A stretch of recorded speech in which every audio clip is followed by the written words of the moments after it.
Bonjour à tous et bienvenue dans cette nouvelle vidéo sur la chaîne Expert Prono Foot. J'espère que vous allez bien, je suis content de vous retrouver pour ces nouvelles vidéos de paris pronostics sécurisés en Serie A. On fait le bilan de ce qui s'est passé le week-end dernier pour cette 35e journée. Après un 100% de réussite, on a un peu moins bien de réussite, mais ça marche pas trop mal quand même. 80% de bons pronostics sécurisés, seulement 2 petites erreurs. La Serie A, je pense que c'est vraiment le championnat qui me réussit le mieux. Je vais vous donner mes pronostics pour cette 37e journée de Serie A. Comme je vous l'ai déjà expliqué, les pronostics que je vous donne ne sont pas des pronostics à jouer en score exact et ce ne sont pas des pronostics que je joue à titre personnel. En revanche, si vous souhaitez connaître mes 5 pronostics sécurisés, c'est la vidéo que je sors tous les week-ends. Vous pouvez retrouver le lien dans la description. Dernier point, je vous conseille toujours de sécuriser au maximum vos pronostics avec une méthode simple que j'explique dans une vidéo qui s'appelle comment parier en Dronobet, Omnobet et Ewenobet. Également, vous trouvez le lien dans la description. On attaque tout de suite avec ce premier match de la 37e journée où la Spezia reçoit le Torino. Duel de bas de tableau entre ces deux équipes avec le même nombre de points. Les deux clubs comptent 4 points d'avance sur Benevento, le premier relégable. Au niveau de l'état de forme, c'est un peu moyen. Le Torino semble un peu mieux avec 5 points de prix sur 15 possibles, contrairement à la Spezia qui en a pris que 3. Même si le Torino s'est fait quand même sacrément dérouiller contre le Milan AC 7-0, je pense que le Torino est un peu mieux. Je vois un match nul où les deux équipes vont marquer avec un léger avantage au Torino. Mon pronostic, un but partout. Ensuite, le Genoa reçoit l'Atalanta Bergame. Le Genoa a pris 7 points sur 15, actuellement 14e avec 39 points. Le Genoa finira la saison sans trop d'ambition, contrairement à l'Atalanta qui est 2e, ex aequo avec 3 points d'avance sur la Juve et à la lutte pour les places qualificatives pour la Ligue des Champions. C'est vraiment fantastique, c'est l'une des saisons les plus intéressantes de Serie A. Une belle rivalité entre Naples, le Milan AC, l'Atalanta et la Juve. Et un peu la Lazio, toujours en course pour cette Ligue des Champions. Je ne vais pas m'aventurer à vous donner un buteur cette fois-ci, mais je pense que Muriel va scorer. Je vais vous donner juste la victoire de l'Atalanta et plus de 2,5 buts. Mon pronostic, 3 buts à 1. Gros match qui va venir entre la Juve et l'Inter. La Juventus a du mal contre les équipes du top 4. En témoigne sa défaite la semaine dernière contre le Milan AC 3-0. L'Inter est déjà champion et voudra battre son ennemi de toujours. Antonio Conte se fera un malin plaisir de battre ces Juventus de Turin qui est pas au mieux pour l'empêcher de jouer la prochaine Ligue des Champions.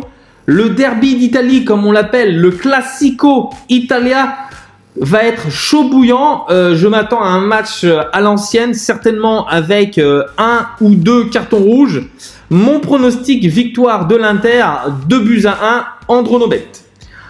Autre match chaud bouillant, le derby italien, le derby de la capitale entre la Lazio et l'AS Roma. L'AS Roma qui accueille les Laziale, le derby romain.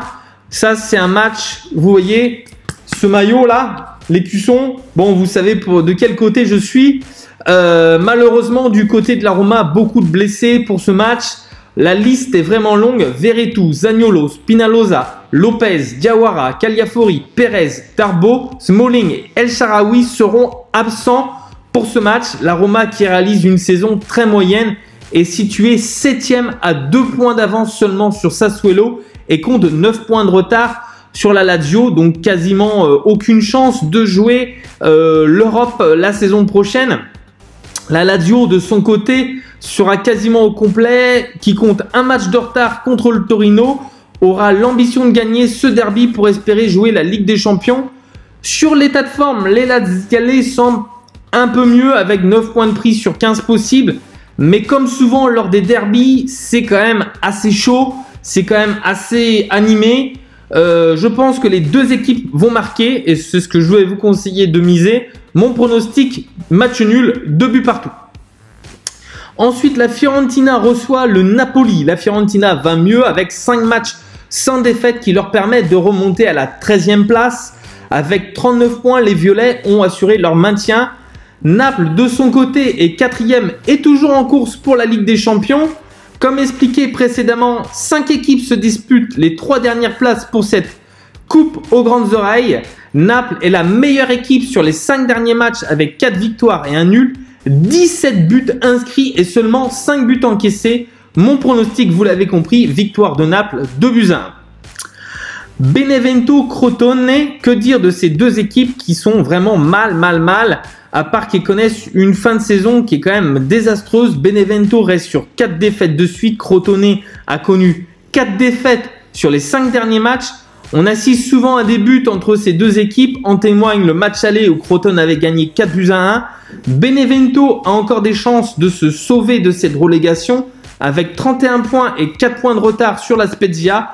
Les hommes de Pippo Inzaghi n'ont plus le choix, ils doivent gagner s'ils veulent se sortir de cette zone rouge. Mon pronostic, les deux équipes qui marquent et un léger avantage à Benevento. Mon pronostic, 3-2. L'Udinese reçoit la Sampdoria de Gênes de Claudio Ranieri. Les deux clubs sont déjà sauvés. Leur dernière prestation reste en demi-teinte. Les joueurs ne sont pas spécialement motivés. Il n'y a plus rien à espérer, aussi bien en haut qu'en bas. Les deux équipes qui marquent sera mon pronostic. Léger avantage à la Sampdoria. Victoire de la Sampdoria, 2-1. Parme-Sassuolo. Parme qui coule semaine après semaine. 7 défaites de suite pour les jaunes et bleus. Il est bien temps le loin où les Parmesans avaient décroché cette fameuse Coupe d'Europe en 1999 contre l'Olympique de Marseille. Sassuolo, de son côté, est une équipe séduisante et qui essaye de jouer au ballon. Victoire de Sassuolo, 2-0.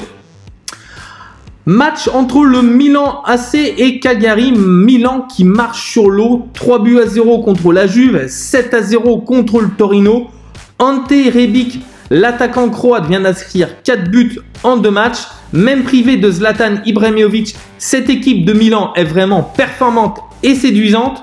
Cagliari, 36 points est mieux, mais n'a connu aucune défaite sur les 6 derniers matchs. Mais les Sardes connaissent des difficultés à San Siro. Depuis 2015, Cagliari ne s'est jamais imposé à Giuseppe Meazza. Au contraire, à chaque déplacement à San Siro, ils ont pris des volées. Victoire de Milan, 3-0. Hellas Vérone, Bologne, dernier match de cette 37e journée. Il est vraiment le temps que la saison se termine pour ces deux clubs. Le Hellas Vérone a pris 2 points sur 15 possibles. Et que dire de Bologne qui en a pris seulement 3. Le maintien étant déjà assuré pour ces deux clubs, la motivation n'y est plus. Match nul, 1 but partout. Voilà, messieurs, dames, c'est tout pour aujourd'hui. J'espère que cette vidéo vous a plu. N'oubliez pas de la partager, de lâcher un petit like, ça fait toujours plaisir. Et de vous abonner. N'hésitez pas à laisser vos commentaires en bas de la vidéo. Je vous dis à la semaine prochaine et au plaisir. Ciao, ciao.